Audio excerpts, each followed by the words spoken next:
Bismillahirrahmanirrahim. Alhamdulillahirabbil alamin wassalatu wassalamu asyrafil anbiya'i wal mursalin wa ala alihi wa sahbihi ajmain.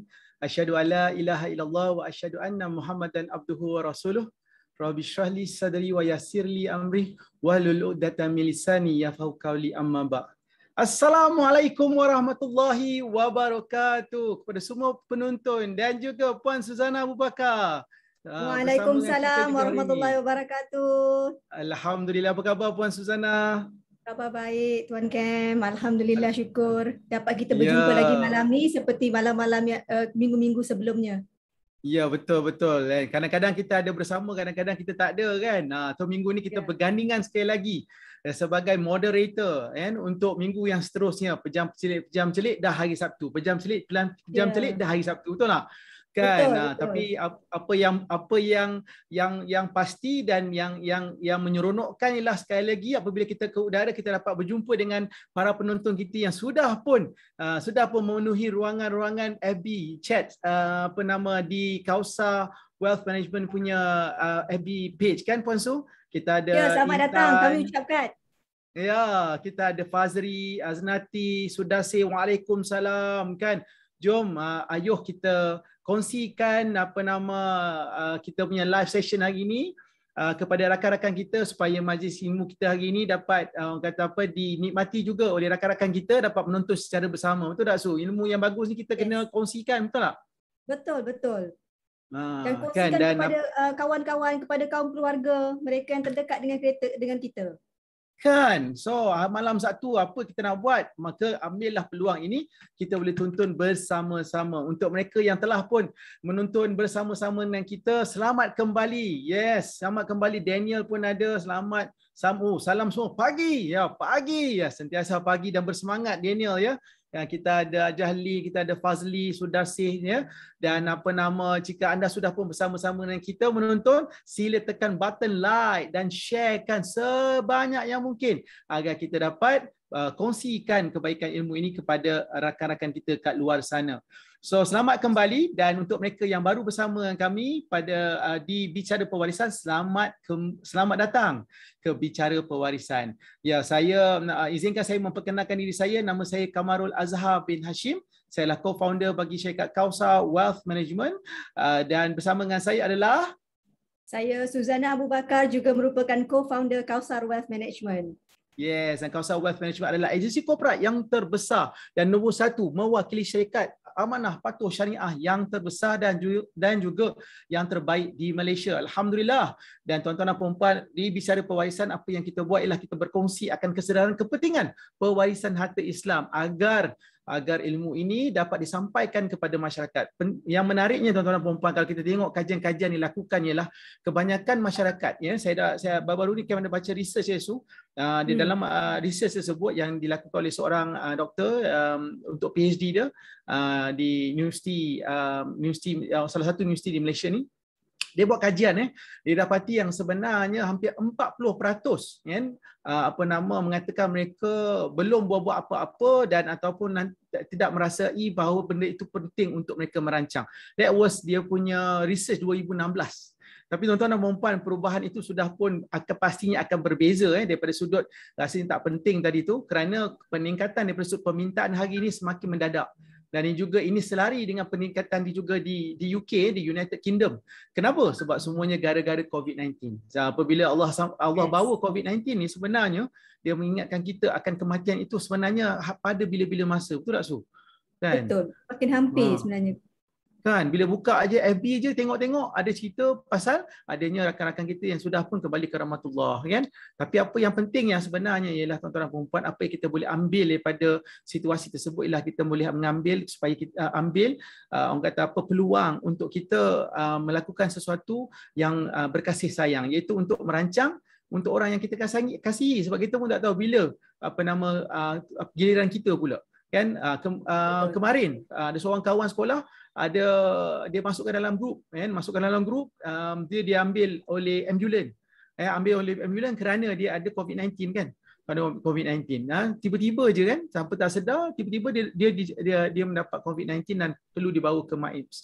So maknanya tu anytime tanpa kita sedari, kita mungkin adalah salah satu orang yang mungkin orang kata apa, terkesan dengan COVID-19, dan jika ditakdirkan Allah, kita akan pergi. Tapi apa yang penting ialah apa yang kita ada sekarang ni, kita ambil peluang untuk kita ada ilmu ini dan kita buatlah perancangan pewarisan seawal-awal yang mungkin. So itulah kita bawakan ilmu ini supaya para penonton hari ini akan mendapat ilmu-ilmu pewarisan dan juga tips-tips yang boleh memudahkan anda untuk merancang dengan lebih tepat dan holistik. Minggu lepas ya Puan Su, kita bawakan tetamu kita. Siapa nama? Tuan Nazri kan? Tuan Nazri, ya, Tuan Nazri daripada Wasiat Syok Berhad.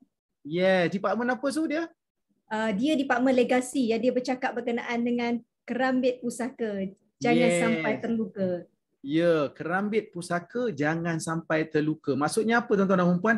Menariknya ialah dalam perkongsian kita pada minggu yang sebelum ini, kerambit pusaka maknanya ialah sesuatu senjata yang sebenarnya orang kata terlindung. Orang kata apa, tersembunyi. Maknanya kita tak nampak, tapi sebenarnya dia sangat berbahaya dan dia boleh melukakan. Membawa kiasan kepada perasaan-perasaan yang terpendam yang berlaku, yang ada di kalangan waris. Dan apa yang berlaku ialah selepas kematian, tiba-tiba waris yang asalnya senyap boleh menjadi orang kata apa, sangat outspoken.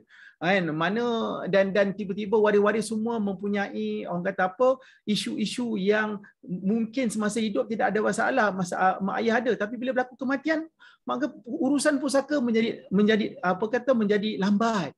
Dan ada kisah yang dikongsikan oleh Tuan Nazri, Puan Su, dia kata seorang kakak ni yang sebenarnya Kak Long kan, Kak Long, adik-adik dia tak nak duduk dia sebab rupanya Kak Long ni dia rasa macam Kak Long ni sangat dominan lah, tapi dalam masa yang sama bila urusan pusaka tu lambat, maka Cik Nazri sendiri terpaksa pergi jumpa dengan Kak Long tu kan. Dan akhirnya kerana adik-adik yang rasa takut dan gerung dengan kakak tu dan tengok kakak tak nak bekerjasama dalam urusan pusaka tu, bila dikaji, bila bercakap dengan baik, dan kerana Tuan Nazri itu sendiri adalah orang yang tidak ada berkepentingan, so maka dia datang sebagai orang yang neutral.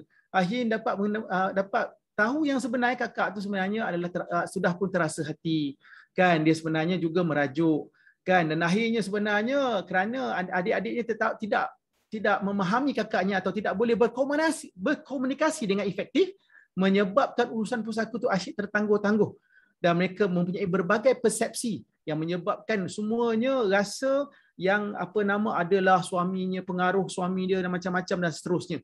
Dan akhirnya tuan-tuan dan puan-puan, urusan yang sepatutnya jadi cepat jadi lambat. Itulah yang orang kata dibawakan dalam kisah kerambit pusaka, jangan sampai terluka hati. So dan kesinambungan daripada minggu yang lepas yang dibawa oleh Tuan Nazri itu, ada permintaan masyarakat atau ada permintaan para penonton mengatakan bahawa kalau dah ada orang kata perasaan yang terpendam tu kan, macam mana kita nak betterkan komunikasi kan, dan bagaimana kita nak kenal waris-waris kita dengan lebih dalam lagi, supaya kita boleh berbicara, urusan pusaka tidak menjadi lambat dan tidak ada orang kata persepsi ataupun orang kata perasaan-perasaan yang terpendam yang menyebabkan mungkin pergaduhan di kalangan waris. Maka minggu ini Puan Su, kita bawakan topik yang sangat menarik. Topik apa nama Puan Su? Iaitu bagai tanduk di berkas. Di mana tanduk di berkas. Yes, iaitu cabaran pertemuan personaliti dan karakter waris-waris dalam menguruskan pusaka keluarga. Itu dia. And dia ada melibatkan personality dan karakter. Sebenarnya tajuk bagai tanduk di berkas ni adalah peribahasa Melayu tuan-tuan dan puan-puan, peribahasa Melayu. Dan daripada Dewan Bahasa Pustaka yang maksudnya sangat susah untuk menyatukan orang-orang yang berbagai-bagai fikirannya. So sebenarnya bila kita tengok banyak kisah-kisah yang waris-waris duk bergaduh, waris-waris duk tak bercakap, ataupun waris-waris yang tak mulakan apa-apa pun orang kata permohonan untuk menguruskan pusaka, mungkin disebabkan tak ada orang yang nak mulakan percakapan pun, menyebabkan ada sebab-sebab yang mungkin melibatkan personality mereka. Ada menyebabkan sebab-sebab yang melibatkan karakter mereka, dan juga kaedah komunikasi yang mungkin tidak tepat yang menyebabkan waris tidak boleh orang kata berkomunikasi dengan baik, dan akhirnya ia tertangguh-tangguh kerana mungkin ada persepsi-persepsi sendiri. Kalau ada orang yang bercakap tu, mungkin orang lain akan mentafsirkan dengan cara yang kurang tepat lah, yang menyebabkan orang lebih reserve. Soalannya, apakah personality tersebut dan bagaimanakah karakter-karakter ini juga akan menjadi faktor dalam urusan pusaka. Minggu ini kita bawakan topik ini ya. Kita biasa dengar apa Puan Su?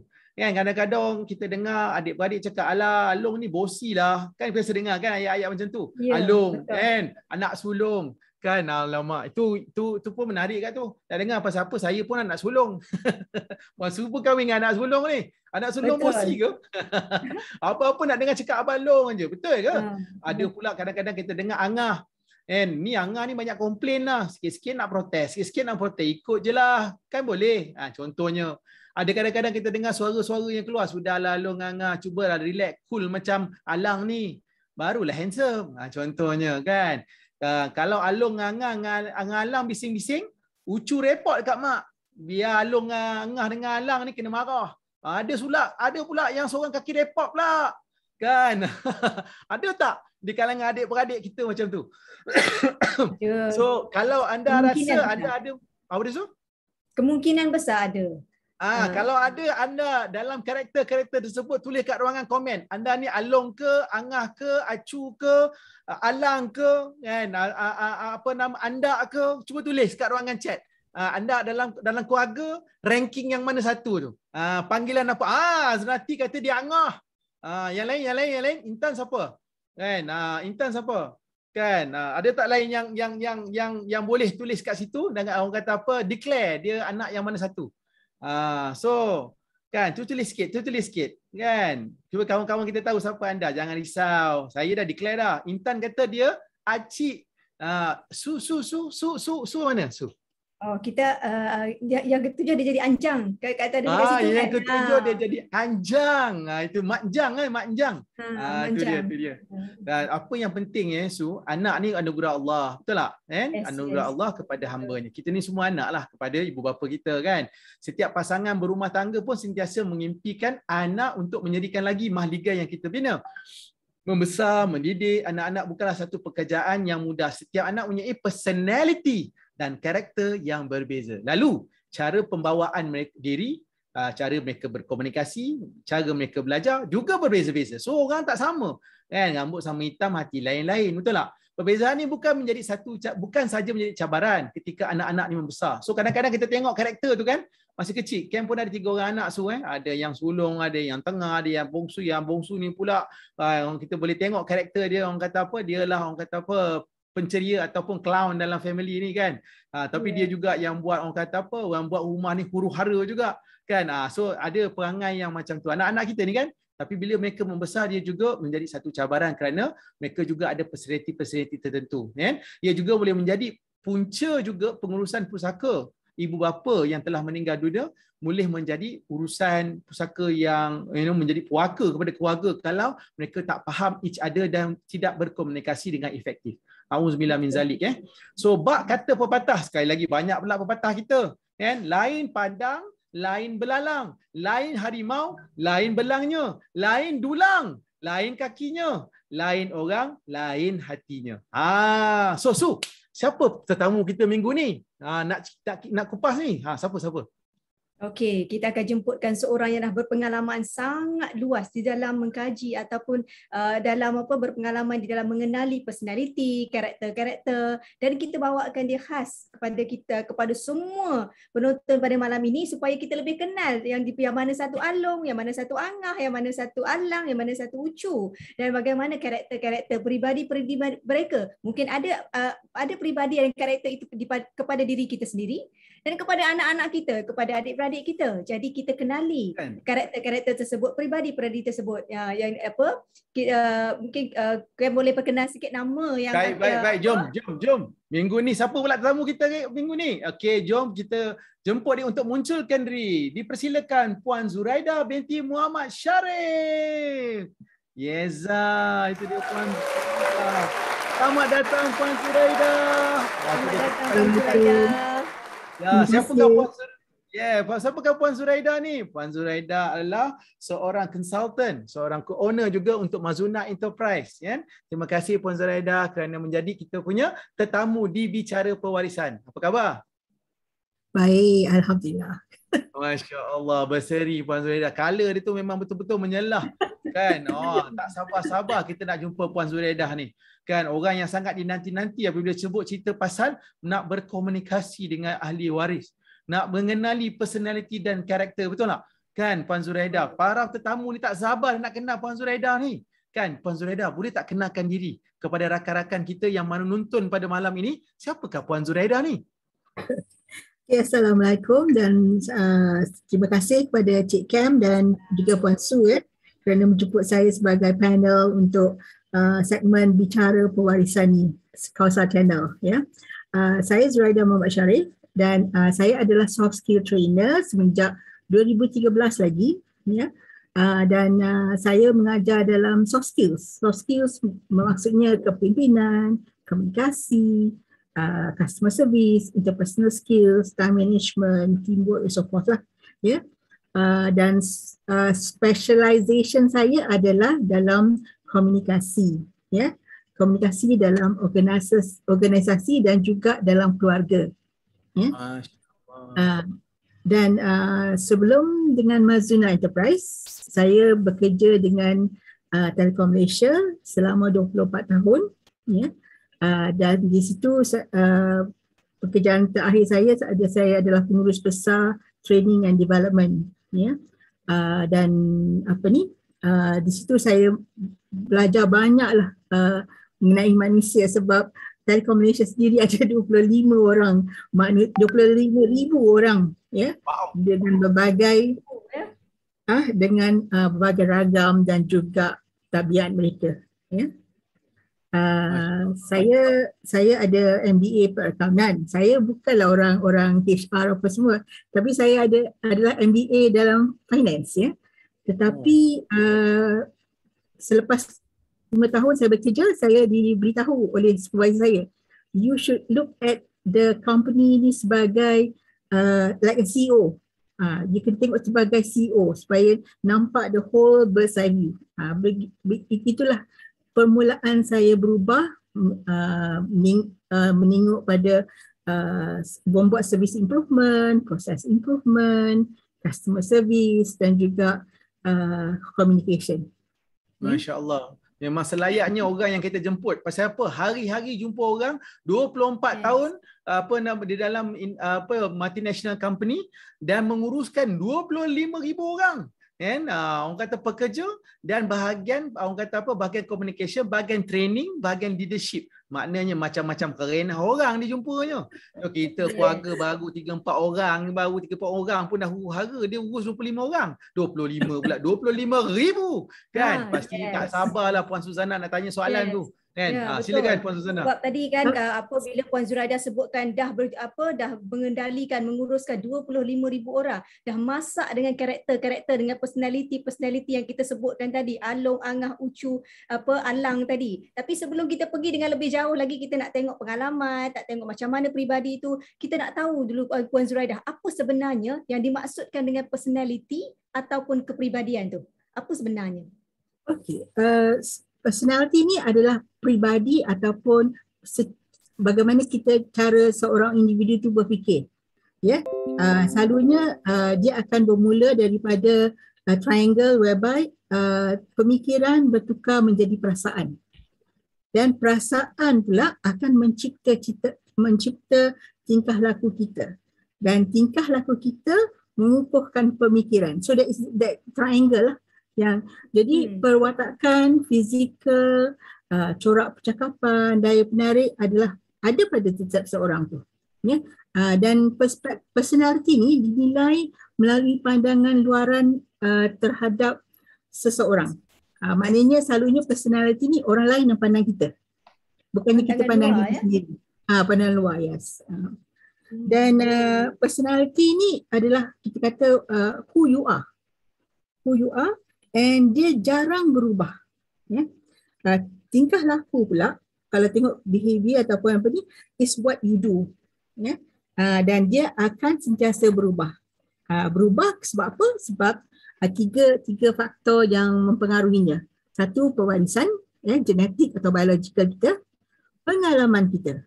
pengalaman macam mana kita berada dengan pandangan ibu bapa, kawan sepermainan, saudara mara ataupun orang lain, ya. Dan juga budaya. Dengan siapa kita, komuniti dan sosial orang yang kita berjumpa. Jadi itu yang membuat personality kita, orang nampak personality kita lah, ya. So itu maksudnya personality, maknanya personality itu adalah satu yang orang nak pandang daripada luaran kita, dan dia terbentuk daripada apakah pemikiran kita, dan juga yang apa yang kita fikir membawa kepada kita rasa dan membawa kepada tindakan kita. So tindakan tu pula berubah-ubah, personality tak berubah, Kak Zurairah kata, kan? So maknanya tu yang perangai kita tengok, perangai adik-beradik, perangai kawan-kawan kita lebih kurang je, tetapi tindakan dia sama ada tindakan itu adalah tindakan yang orang kata apa, yang baik ataupun yang tidak baik, tu yang berubah-ubah, kadang-kadang boleh jadi baik, kadang-kadang tak jadi, tapi personality sama. Right. So apakah jenis-jenis personality ataupun kepribadian yang ada dekat luar sana sebenarnya, dalam sisi yang kalau kita nak categorizekan mereka atau kita nak kenal mereka, kan, ada kategori ke? Okey, dia ada macam-macam yang kita boleh nak tahu pasal personality diri kita. Tapi saya tertarik kepada personality plus ni yang diilhamkan oleh Florence Litano pada tahun 1999 dalam bahasa Inggeris. Dia orang French tapi dia buatkan dalam bahasa Inggeris, dan dia membagikan personality kepada 4, ya. Kita panggil popular sanguine personality. Dia lah ada seorang yang extrovert, ada talker dan optimis. Dia selalu nanti saya akan huraikanlah satu-satu. Dan dia juga ada powerful choleric pessimist, iaitu orang extrovert juga, sama macam sanguine tadi, tapi dia ni ada 2 yang melakukan, dan dia optimis, selalu pandang baik akan sesuatu perkara, ya. Dan juga ada 2 lagi, iaitu peaceful phlegmatic personality. Dia introvert. Introvert ni lebih suka menyendiri, suka buat kerja sendiri, dan dia jadi observer dan dia pesimis.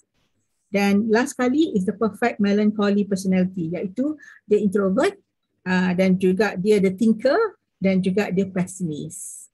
Jadi ada apa ni lah. Jadi kita tahu extrovert ni adalah 2 orang, iaitu sanguine dan choleric, dan introvert adalah phlegmatic dan melancholy. Jadi katalah, ya, macam the first one yang saya nak brief tadi, saya tertarik. Cam kata dia ada anak yang ceria, yang bongsu. So jadi betul, sanguine ni selalunya adalah orang yang ceria dan popular. So saya panggil dia kat dalam kita punya saya panggil dia Ucu, ya. Dia personality yang paling penting dalam hidup manusia. Dia membawa kegembiraan dalam kehidupan. Betul tak, Cam? Betul. Itulah anak yang bongsu tadi tu, huru hara dia buatnya. Kan, dia lah juga tapi dia dah juga drama queen. Dia suka.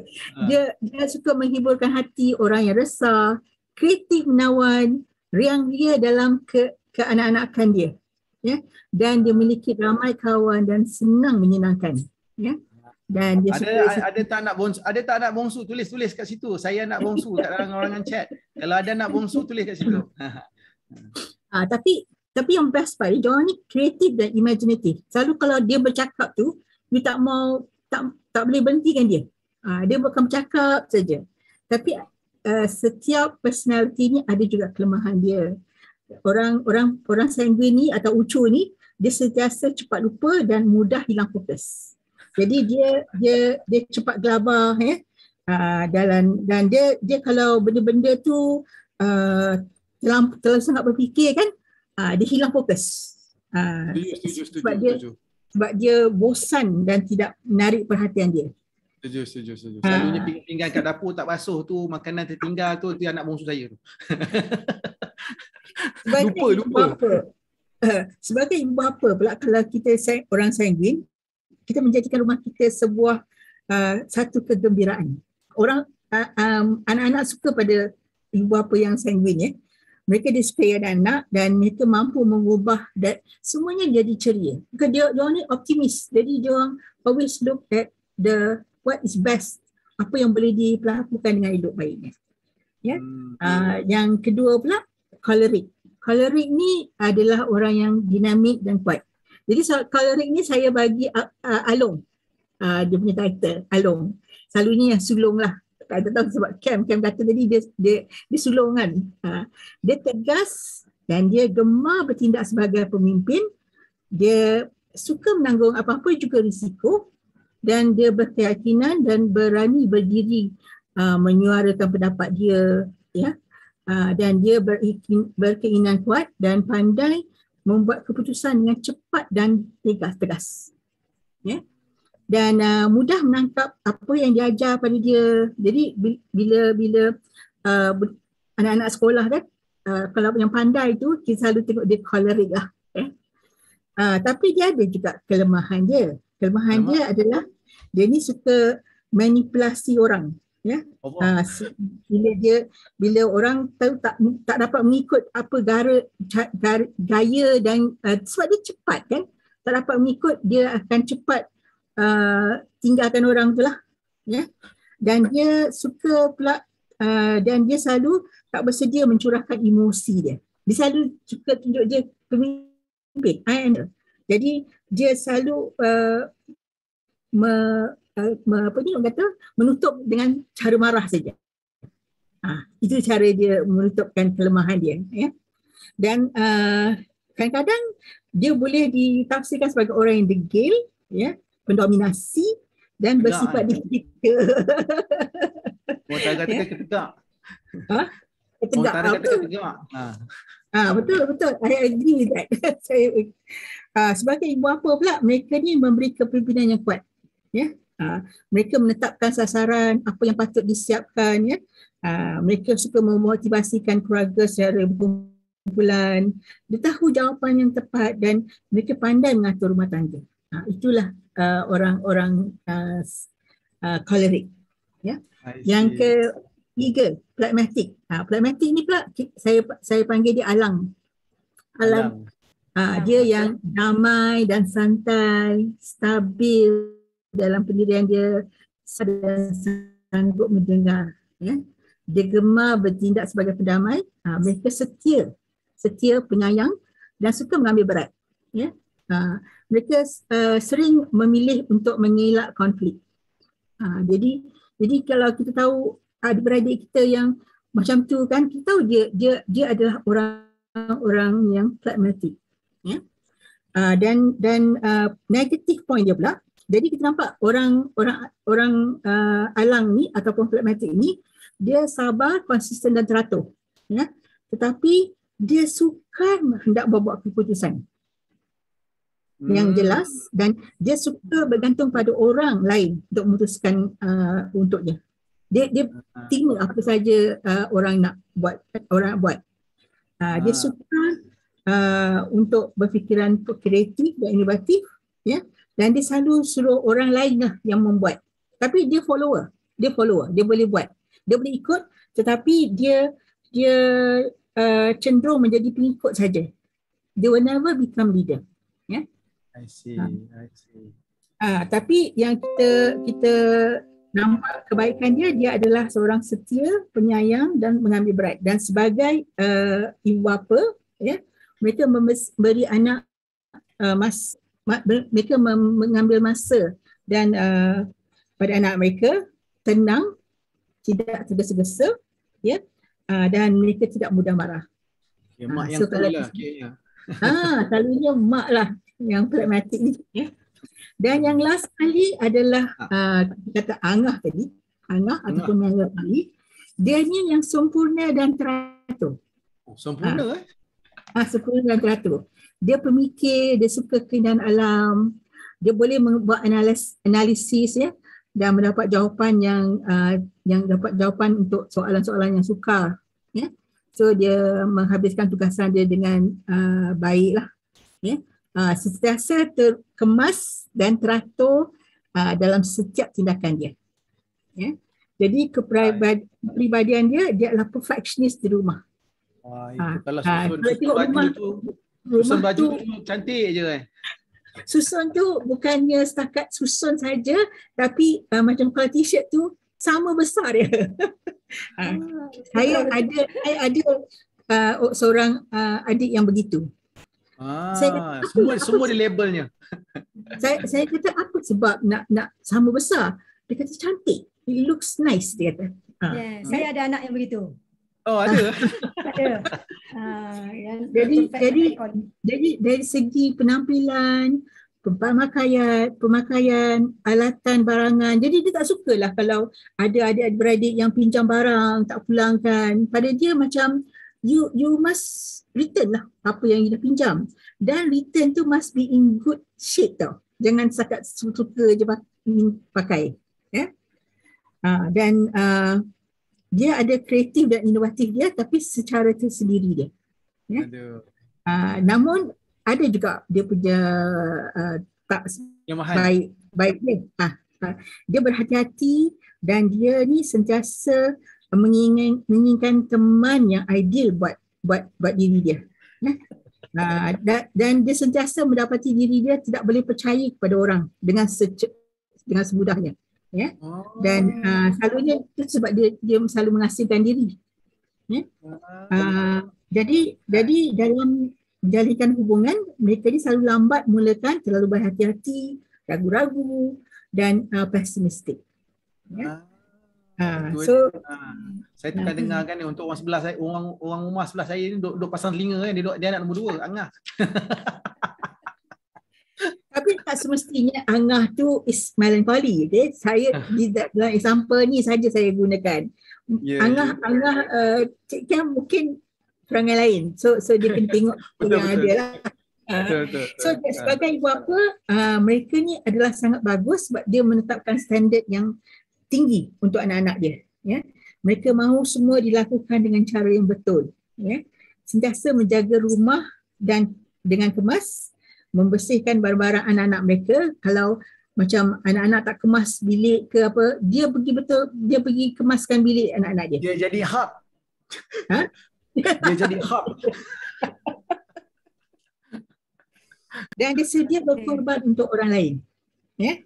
Dan dia mendorong kecerdasan dan sometimes apa yang berlaku adalah orang akan mengambil kesempatan di atas kelemahan orang melancholy ni.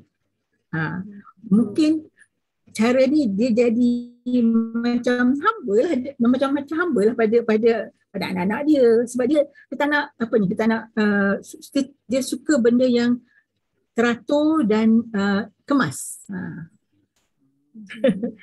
Jadi saya setuju tu, karakter tu tak semestinya kepada anak tersebut, sebab saya berkahwin dengan orang macam tu tadi tu, yang macam Puan Zahra cerita tadi. Tapi adik saya nombor 2 perangai tak macam tu, opposite. Dia sanguine tapi dia angah juga. Kan? Tapi itu saya kata Zik cuma gunakan example saja. Ya, jadi betul. you tengok apa ni, dan saya gunakan Ucu sebagai yang sanguine tu, example saya saja. Tak semestinya that is the correct one lah. Ya. Correct. Okay.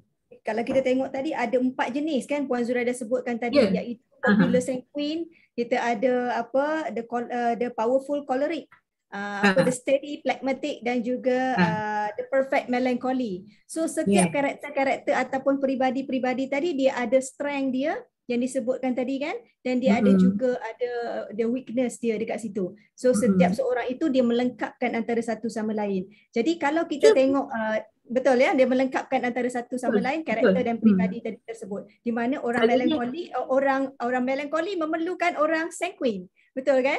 Jadi orang sanguine juga memerlukan orang melancholy. Kalau orang sanguine, kalau nak buat kerja dia perlukan orang melancholy untuk melaksanakan kerja tersebut. Tetapi orang melancholy kadang-kadang terlalu serius, jadi dia memerlukan orang sanguine. Betul kan? Untuk menghiburkan orang-orang melancholy tadi. Betul ya? Jadi dan kalau orang dari segi choleric juga, dia perlu memerlukan orang phlegmatic juga. Sebab kalau tanpa follower yang baik, macam mana orang nak boleh menjadi leader yang baik kan, untuk mengikut dia mencapai visi dan misi dia tadi. Jadi kalau tengok dekat situ unik Maknanya peribadi-peribadi ataupun karakter-karakter yang dianugerahkan Allah kepada setiap individu tadi kan. Tapi kalau kita tengok kenapa penting untuk kita Puan Zuraidah mengenali personality diri kita sendiri dan juga personality orang lain. Apa yang penting? Kenapa penting kita nak mengenali tu? Sebab apa yang kita kena tahu diri kita sendiri adalah untuk supaya boleh menolong kita untuk mengenal diri dengan lebih baik lagi. Untuk to understand ourselves better.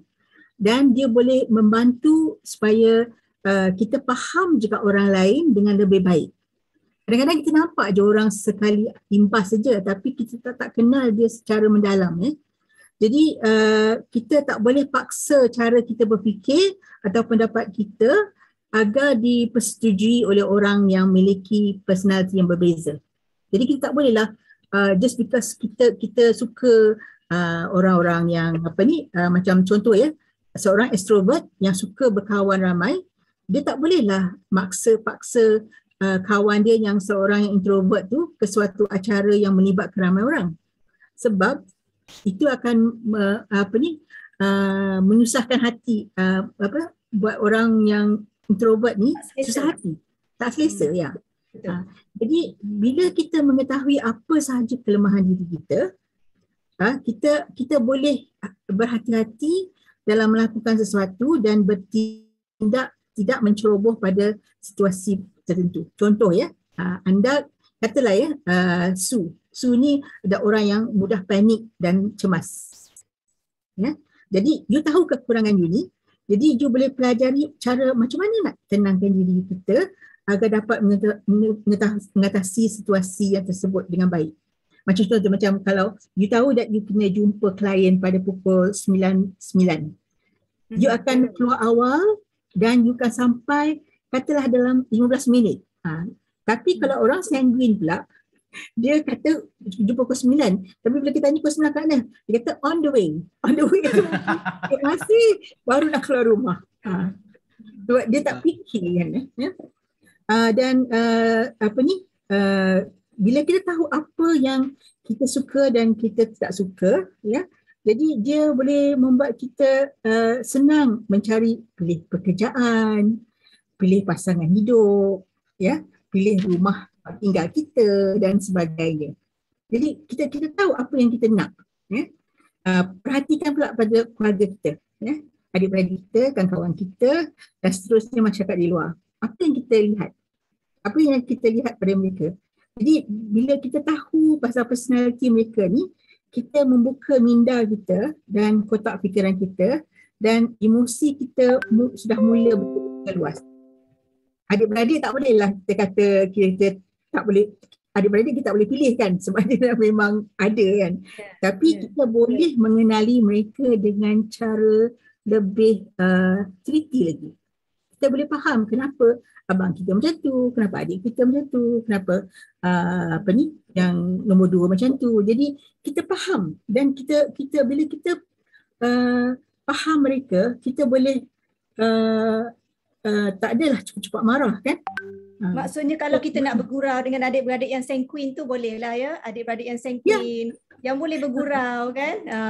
Dan kalau kita nak minta tolong laksanakan sesuatu tanggungjawab, yang kita panggillah adik-beradik yang melankoli, betul Puan Zuraidah? Begitu So kalau kita dah kenal dia orang personality tu pasal kita dah kenal dia orang. Tapi bagaimana orang yang yang kita kenal tu, adik-beradik kita atau mak ayah kita atau sepupu-sepupu kita. Macam mana kita nak berkomunikasi dengan mereka mengetahui dia orang ada personality tersebut?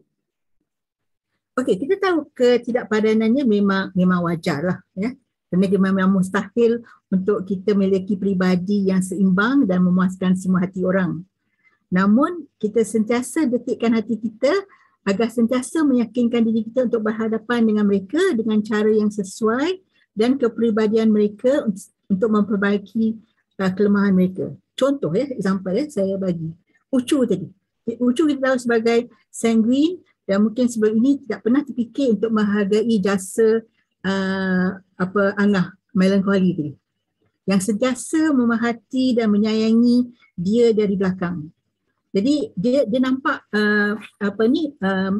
Angah ni sebagai orang yang asyik kelakar, asyik tak pernah apa ni.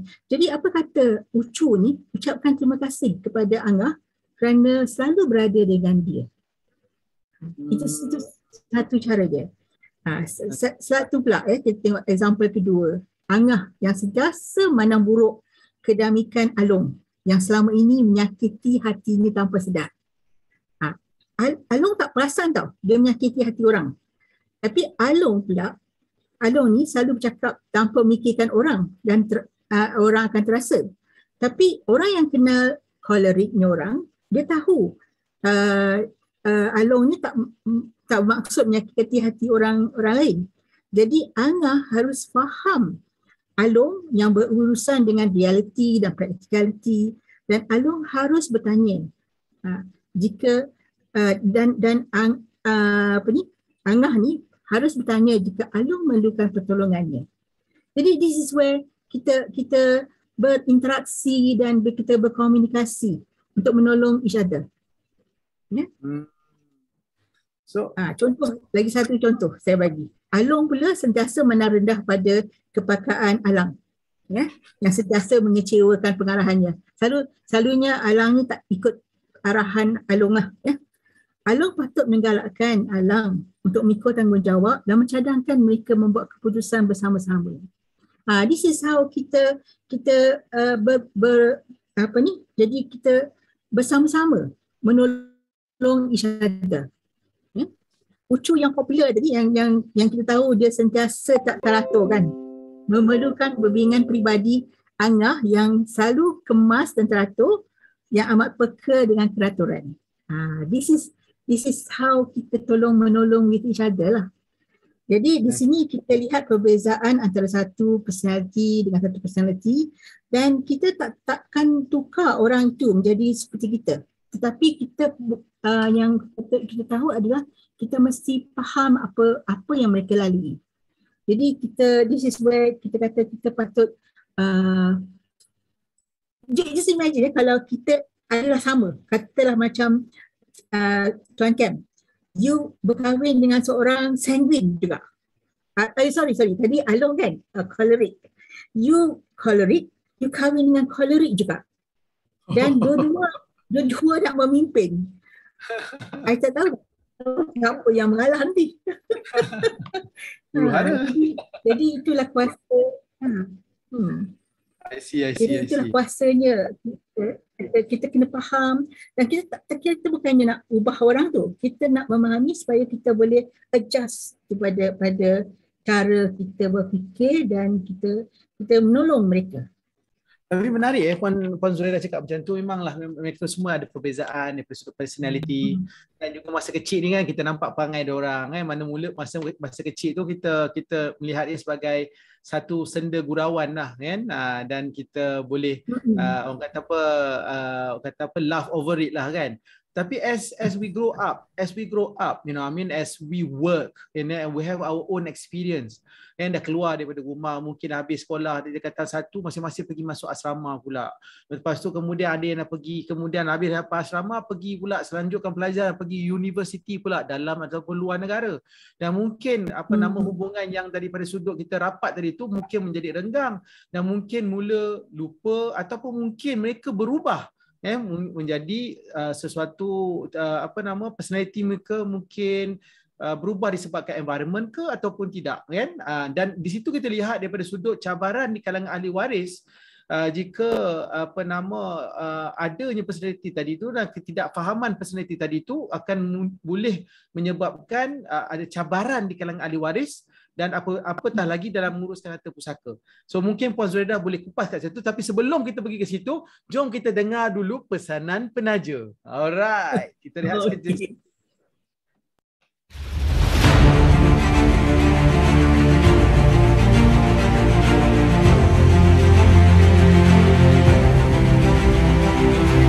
Kesedaran masyarakat Islam mengenai harta yang tidak dituntut dan berkut ini semakin meningkat. Kausar Wealth Management. Perusahaan Kausar Wealth Management Senin Berhad.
tuan-tuan dan puan, Kawasan Wealth Management adalah agensi korporat nombor 1 syarikat Wasiat Shop, dan daripada situ kita dapat adanya solusi-solusi dapat memenuhi keperluan pemilik harta untuk merancang harta secara tepat dan holistik ya. Okey, kita kembali kepada kita punya panel kita pada malam ini ya, untuk Puan Zuraida menjawab soalan tadi tu, apakah cabaran yang wujud di kalangan ahli keluarga disebabkan perbezaan personaliti ini? Silakan.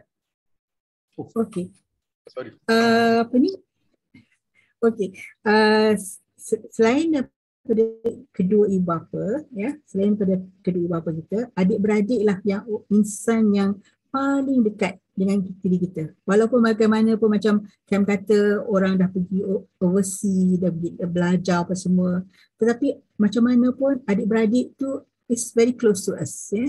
Mereka inilah tempat untuk kita mengadu segala masalah, membabitkan hal peribadi, pekerjaan ataupun apa jua hal yang mendatang. Walaupun kita boleh close dengan orang-orang di luar, ya, tetapi disebabkan tidak mengenali personality adik-beradik sendiri, seringkali terjadilah perkara-perkara yang tak diingini seperti buruk sangka terhadap adik-beradik, sehingga perkara yang diceritakan boleh menjadi fitnah, ya. Tak bertegur sapa antara ibu bapa dan anak-anak, ya. Ada saja yang tak kena di mata abang, adik ataupun kakak, ya. Mula mencari kesalahan. Apa je yang abang cakap, Along cakap, ada je yang kita tak kena, ya. Saling berselisih faham, ya, bertegang urat, ya, tanpa ada usaha untuk meleraikan keputusan yang kian retak itulah, ya.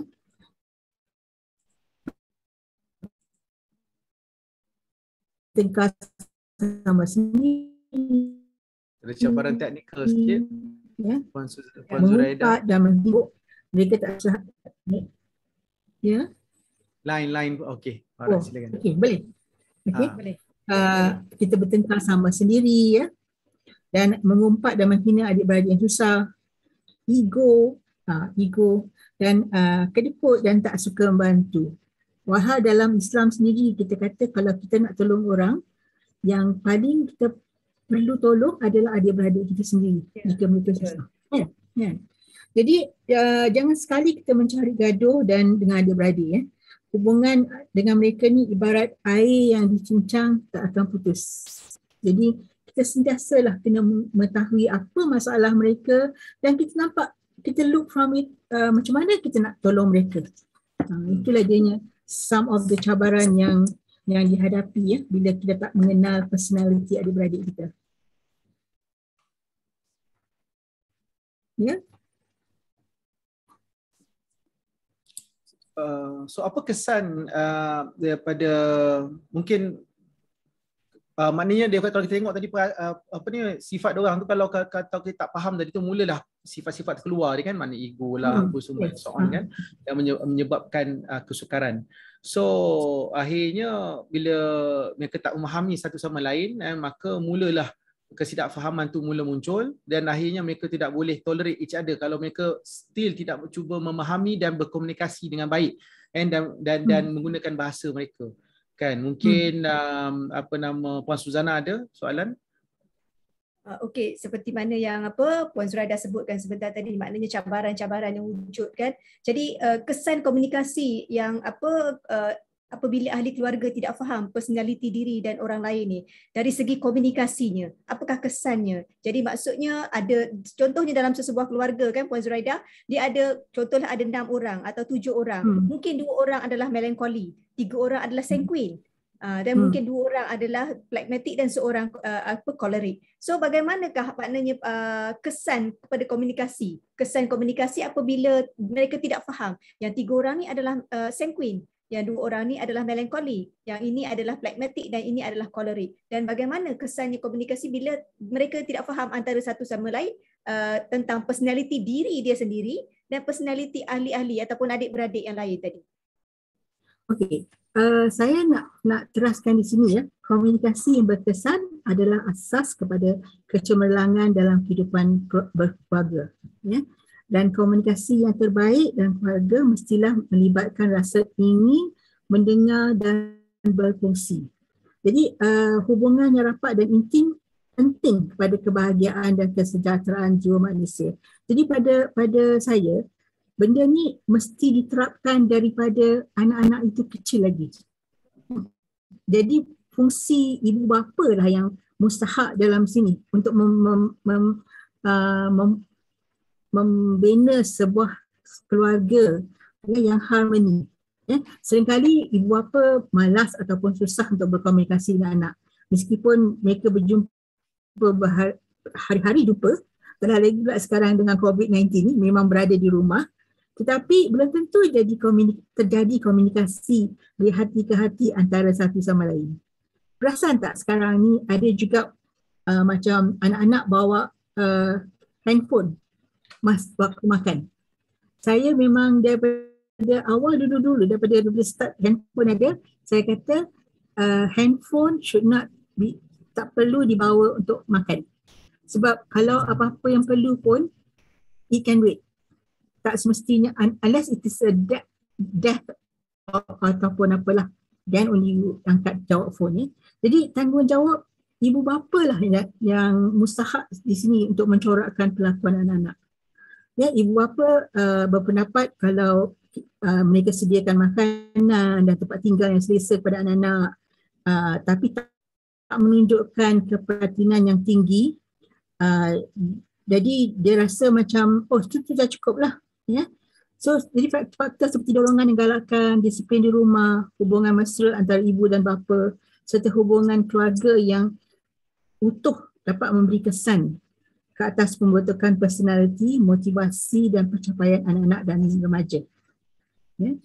So penting juga untuk ibu bapa tadi untuk memastikan komunikasi itu berlaku di kalangan anak-anak dia tadi, supaya mereka dapat mengenali kata each other dan learn to tolerate each other.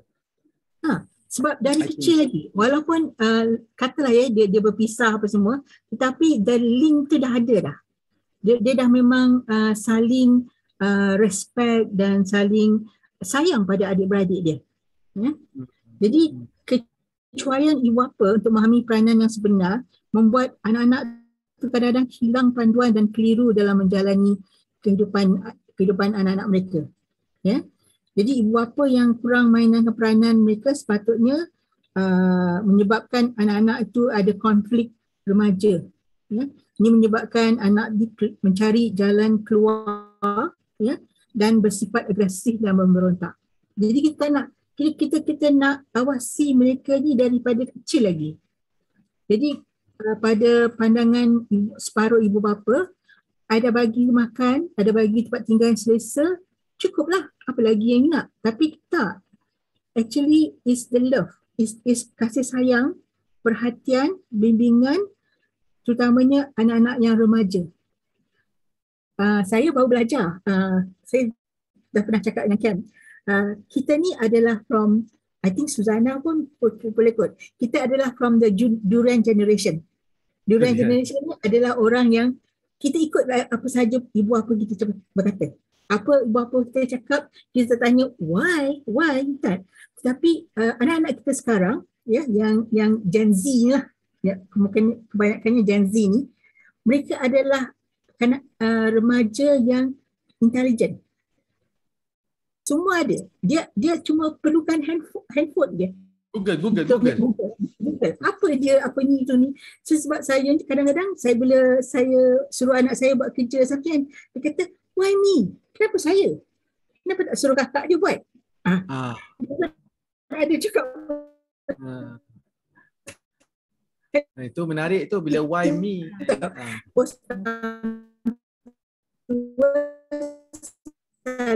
Saya mak ni, jadi di sini kita panggil anak-anak ni adalah strawberry generation. Strawberry ni dia pandai tetapi dia tak stable. Jadi imagine lah kalau kena apa himpak dengan durian tadi, mesti strawberry hancur kan. Jadi kita kena belai dan kita kena jaga anak-anak kita ni. Right. So kalau dia strawberry, maknanya dia fragile. Bila dia fragile bermaksud, you know what I mean, they can easily have crisis between siblings. Because everybody has their own opinion and everybody questioning everything. Betul tak? Kan? And if they do dia tak ada kefahaman tersebut dan tidak boleh ada ataupun tidak mengambil masa untuk belajar memahami dan belajar untuk berkomunikasi, maka they can they are more easily fragile and more easily have crisis dalam urusan pusaka apabila mak ayah tak ada nanti. Betul. Dan mungkin dia tak tahu macam mana pun nak approach the whole situation. Puan Su, kalau Puan Su boleh kongsikan sedikit pengalaman sebab dah lama lebih 20 tahun kan berada dalam bidang personality, komunikasi. Jadi pengalaman bagaimana melihat pertembungan personality ni dan adakah wujudnya berlakunya konflik apabila berlakunya pertembungan personality ni? Ada. Saya bagi satu saja contoh ya. Saya actually dulu tak ada staff. Saya most of the time saya bekerja, saya tak ada staff. Dan bila saya masuk ke Human Capital Planning, saya ada 20 staff. Dan bila saya ditransfer ke Training and Development, saya tiba-tiba ada 200 staff yang saya nak kena manage. Jadi di seluruh Malaysia lah, saya ada di Taiping, di Terengganu, di Melaka, Sabah dan Sarawak. Jadi satu hari saya dapat surat daripada staff non-executive di pusat latihan di Taiping mengatakan dia tak suka bos dia dan dia nak saya bawa keluar bos dia dan gantikan dengan orang yang baru. Jadi saya mula berfikir saya boleh handle it from KL lah, saya tak pergi. Tapi bila saya fikir balik, saya kata tak boleh. Saya kena juga pergi. So pagi saya pergi. Pagi saya dah take a ride pergi ke Taiping dan saya berjumpa. Dan saya berjumpa mereka dalam 3 kumpulan. Non-exec satu orang, dan non-exec satu kumpulan, eksekutif satu kumpulan dan the manager seorang diri. Saya tanya apa sebab dia. Rupanya dia orang punya personality lah. Yang the manager ni pula, dia adalah seorang yang melancholy. Dia suka peraturan, dia suka kemas, dia suka, you kena follow lah. This is my way. Yang exact ni pula dia ada yang dia ada pula personality yang berbeza. Dia bangsa, ada yang sanguine, ada yang dia ada 3 orang dan ada juga yang phlegmatic, ya. Dan yang paling ramai adalah non-exec. Yang paling membangkang adalah non-exec. Dia kata, puan, kalau puan tak ambil tindakan mengeluarkan, kami akan bawa perkara ni ke atas. So saya kata, boleh, apa yang nak buat? Saya tanya mereka, apa yang mereka nak buat? Kata dia akan bawa ni ke union dan macam-macam lagi lah. Jadi saya berinteraksi dengan mereka. Saya spend juga the whole day lah bercakap dengan mereka. Dan saya tanya, apa sebenarnya yang tak suka? Is it dia as a person ataupun dia personality dia? You tak suka dia. Kalau you tak suka dia, maknanya kalau orang lain saya bawa, you tak suka juga orang tu, saya kena sentiasa bertukar orang lah. Kan? Dia kata, oh macam-macam lah dia cerita. Until analyze, saya kata kat dia, okey macam ni lah. Kita dah tahu dah apa sebabnya kamu really tak suka. Mungkin cara manager ni too dogmatic sangat, terlampau suka sangat nak ikut peraturannya. My way or highway. Dan saya kata, okay, yang you all pula kenalah bagi. You have to give in more because macam the manager dah kata orang kadang-kadang hilang, kadang-kadang tak tahu mana dia. Saya kata, your manager tak pernah pun bagi tahu saya tapi you all hilang daripada tempat kerja, maknanya she is tolerating you all jugalah. Jadi this is where last kali at the end of the day tu saya bawa orang sekali berjumpa dan bercakap and then baru orang realize, oh, it is actually understanding the personality of the people. Yeah. So they end up can tolerate each other lah. Itu dalam senario korporat. Now, boleh tak suasana yang sama berlaku di dalam keluarga pula, Puan Zuraidah?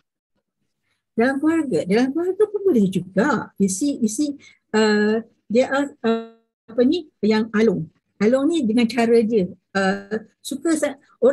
dia suka kalau orang tu ikut je cakap dia, jangan bantah.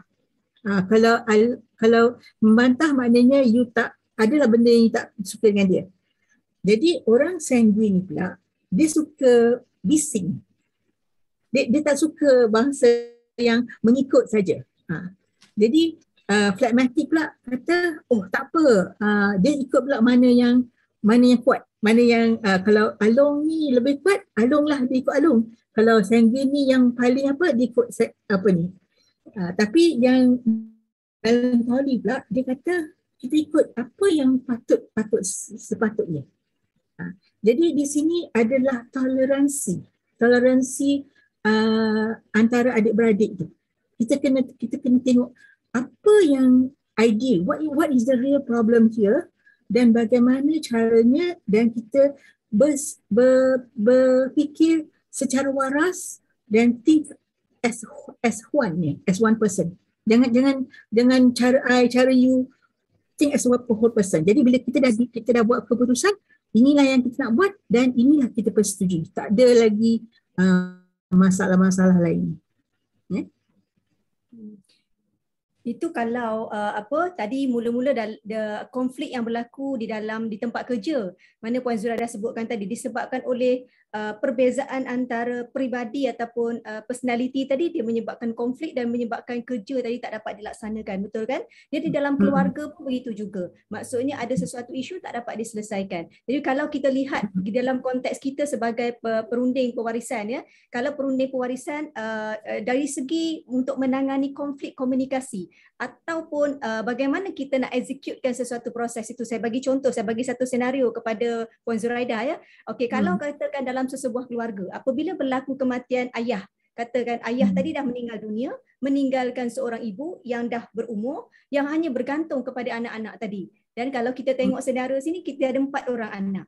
So kalau ada 4 orang anak, contohlah tadi kita katakan Along tadi, ya. Along tadi dia merupakan seorang, contohlah katakan CEO kepada sebuah company. Of course dia ni seorang yang berwawasan tinggi, seorang yang dominan, dan yang Angah tadi pula adalah seorang yang sangat melancholy. Dia seorang engineer. Maksudnya kalau Puan Zuraidah kata tadi, kalau buat kerja kena ikut peraturan. Dan yang ketiga pula adalah Alang tadi. Mana Alang ni contohlah seorang guru. Seorang guru yang baik, yang lemah lembut, yang ikut apa yang ibu ataupun ayah bagi tahu tadilah, dia akan ikut saja. Betul kan, macam durian tadi. Ibaratnya. Jadi yang keempat tadi Ucu. Ucu tadi dia bekerja di dalam industri media. Dia seorang yang ekstrovert, dia suka bercakap secara terbuka, kan? Dia menyuarakan pendapat dia, kan? Jadi dalam keadaan ini bagaimana untuk mengatasi konflik komunikasi ini dan mengelakkan. Jadi kalau katakan ayah dah meninggal, dah 2 tahun tak urus-urus lagi pusaka, semuanya berkemampuan dari segi profesionalnya, berilmu, tetapi masih tidak dapat diuruskan sampai bertanggung 2 tahun, 3 tahun.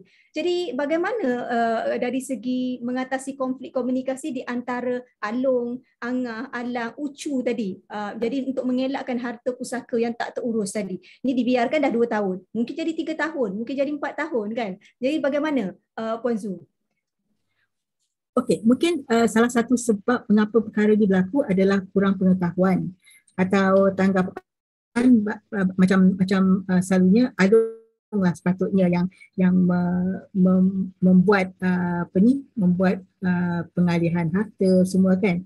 Tetapi disebabkan Along ni CEO dan dia tak perlukan duit tu pun lagi. Jadi dia akan dan dia ada dominan maknanya adik Alang, Angah dengan Ucu ni tak boleh nak approach abang dia ni. Jadi yang ketiga-tiga adik-beradik ni patut menyuarakan, patut panggil meeting sekeluarga dan berjumpa. Dia kena be fair lah. Maknanya tak payah bawa kita punya status apa. Kita adik-beradik. kita nak uruskan harta pusaka ni. Bagaimana kita nak supaya boleh dilaksaikan dengan segera. Katalah ya, CEO Along tadi, dia CEO, dia tak ada masa. Mungkin Angah ataupun ataupun Alang ataupun Ucu pun boleh ambil the role. Because tak semestinya harta pusaka ni diuruskan oleh orang yang tua saja kan. Jadi kita sepakat dah. Dia kena kata sepakat bagaimana nak melangsaikan. Jadi bila kita duduk semeja, kita tak bawa apa-apa yang pekerjaan kita tu, kita sebagai adik-beradik, kita nak selesaikan harta ni dan kita janganlah pula nampak orang yang berurusan tu sebagai orang yang nak selesaikan ni sebagai orang yang tamak pula. Jadi yang Abang Along ni tak boleh kan, oh adik-adik aku ni tamak kot nak harta duit tu, tapi kita nak selesaikan.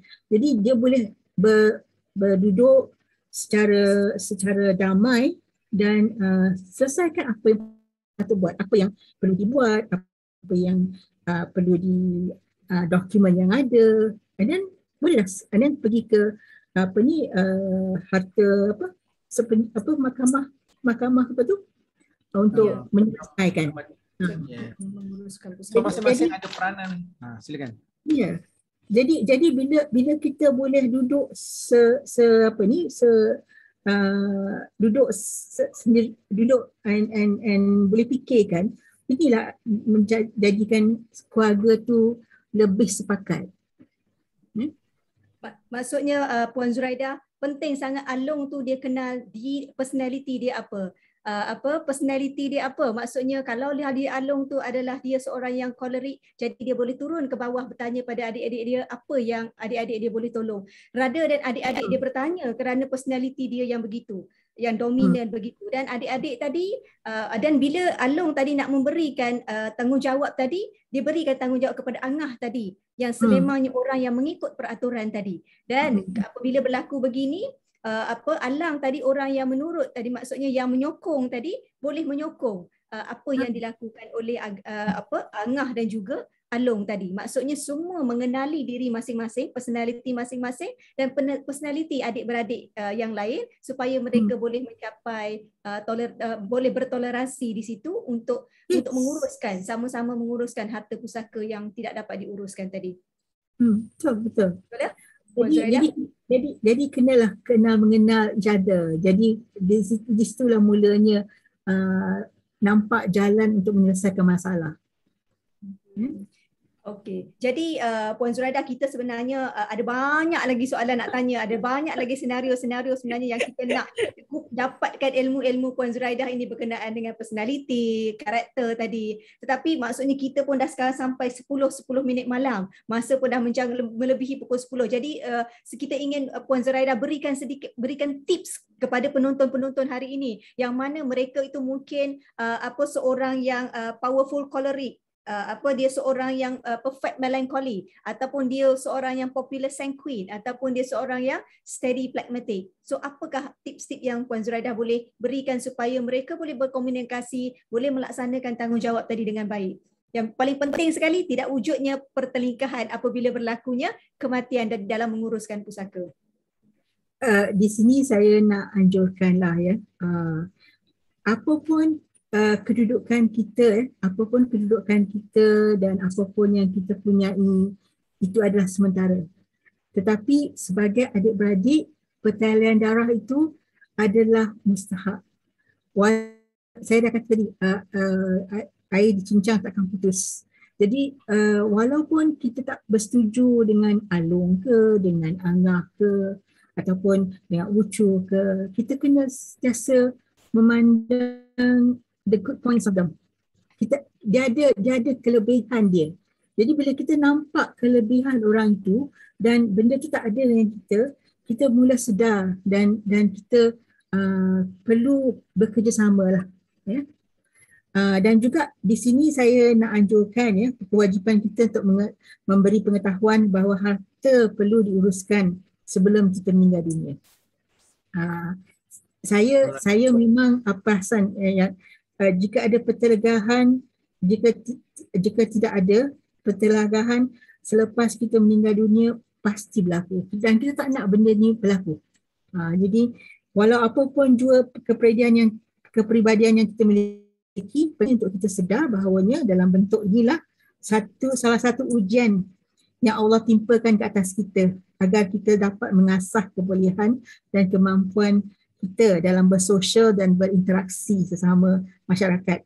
Lagi-lagi pula dengan COVID ni, saya tak perasan yang actually kalau you look at it kan, ada banyak kebaikan dia terjadi COVID ni. It makes us stronger, dan especially kita dengan anak kita lah, ya, dan kita look at it from another point of view, ya. Dan di sinilah kita boleh menaburkan nilai baik dan berharga sesama diri kita. Itulah saja yang saya boleh. Menarik Puan Zuraidah. Nur Aisyah Arifin kata dekat ruangan chat dalam FB, dia kata tak puas lah dengar, best sangat, rasa macam nak jemput Puan Zuraidah bagi kaunseling keluarga. Memang betul pun Puan Zuraidah pun ada bantu untuk meningkatkan orang kata apa, efisiensi dalam komunikasi di dalam keluarga juga. Nah, itu pun Puan Zuraidah buat juga.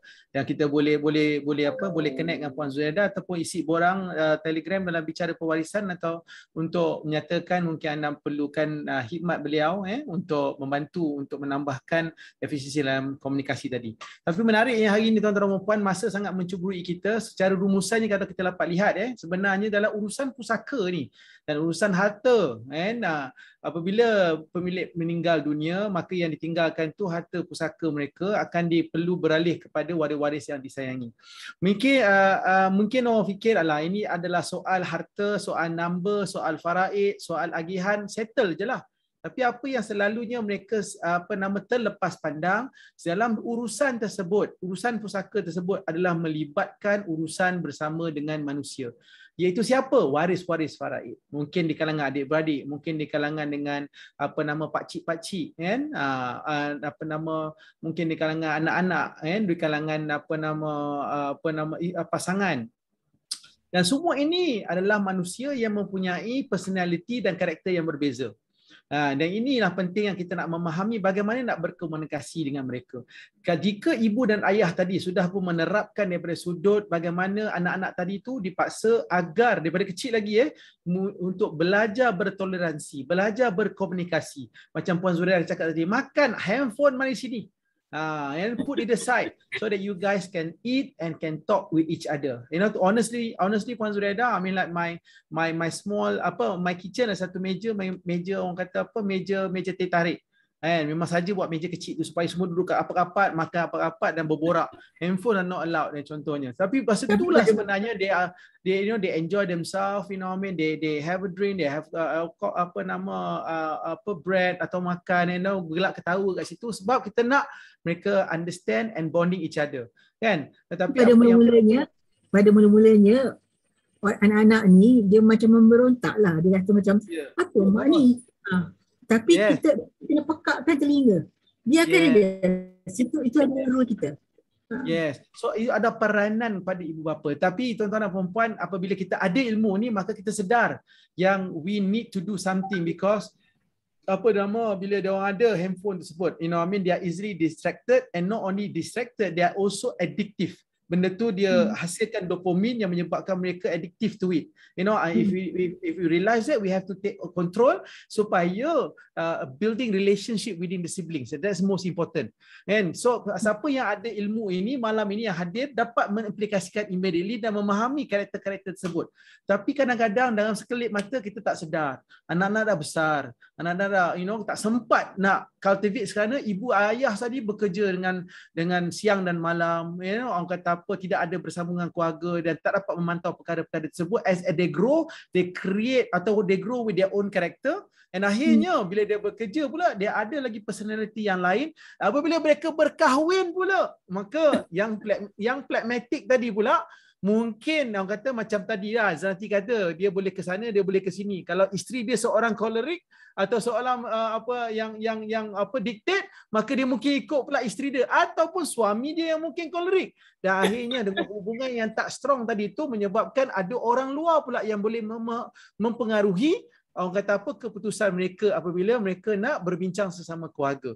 So apa yang penting ya tuan-tuan dan puan-puan, apa sebagai ibu bapa hari ini, apatah lagi sebagai pemilik harta, anda dapat lihat apakah potensi terponsi yang berlaku. Dan risiko yang ada juga bukan sahaja risiko daripada sudut karakter-karakter mereka dan hubungan mereka yang mungkin tidak seakrab dulu, tetapi dalam masa yang sama mungkin ada faktor-faktor luaran yang boleh mempengaruhi karakter dan personality mereka.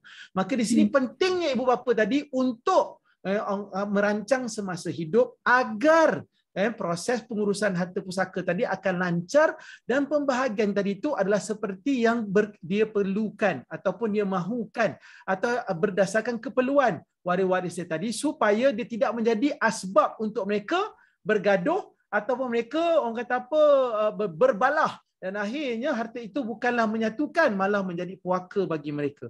So tuan-tuan dan puan-puan, ambil tindakan ini. Hari ini ada dua perkara yang kita boleh buat. Yang pertama ialah kita ambil tindakan supaya kita increase the communication di kalangan waris-waris kita supaya mereka memahami. Tetapi itu tidak tidak menjadi satu-satunya pilihan yang kita kena buat. Kita mesti sertakan dengan tindakan kita hari ini, kerana prevention is better than cure. Dan mungkin kita nampak di mata kasar kita okey, tapi kita tak tahu bagaimana karakter itu boleh berubah, kerana hari ini mungkin mereka begitu disebabkan kehadiran kita. Apabila kita tak ada, kita as pemilik harta ataupun ibu dan ayah, kalau ibu dan ayah tadi tak ada, mungkin karakter mereka juga berbeza. Maka ambillah orang kata tindakan yang bertanggungjawab untuk memastikan keharmonian keluarga tadi itu berterusan, agar harta itu menyatukan mereka dan hubungan keluarga akrab seakrab-akrabnya bergenerasi lamanya. Tuan-tuan dan puan-puan, kita ingin mengucapkan banyak terima kasih kepada Puan Zuraidah Syarif kerana hari ini berkongsi satu ilmu yang penting, sebab urusan pusaka melibatkan urusan bersama dengan manusia, maka kita perlu ada ilmu untuk memahami personality dan karakter dan juga belajar bagaimana berkomunikasi dengan efektif. Dan hari ini itu kita kongsikan ilmu ini, dan saya ingin mengucapkan kepada Puan Zuraidah terima kasih kerana menjadi tetamu kepada bicara pewarisan. Semoga apa yang dikongsi ini bermanfaat. Ya, terima kasih Puan Zuraidah. Saya ucapkan terima kasih kepada Cik Cam dan juga Puan Suzana yang menjemput saya daripada. InsyaAllah, mana tahu ada permintaan tadi dalam grup tadi tu, dalam FB tadi tu, mungkin kita boleh buat orang kata kelas-kelas susulan untuk bagaimana kita nak memahami tentang karakter-karakter tadi, supaya kita boleh aplikasikan dalam keluarga kita untuk improve the communication, insyaAllah. Dan daripada pihak Kausa dan bicara pewarisan, sekali lagi terima kasih kepada Puan Zuraidah. Terima kasih kepada para penonton, dan jaga diri, tingkatkan potensi diri dan juga teruskan berinspirasi. Kita jaga kita jumpa sekali lagi minggu hadapan. Itu baik itu daripada Allah Subhanahu Wa Taala, yang kurang itu daripada kami, daripada kelemahan kami. Wabillahi taufiq wa hidayah. Wassalamualaikum warahmatullahi wabarakatuh. Waalaikumsalam. Terima kasih semua.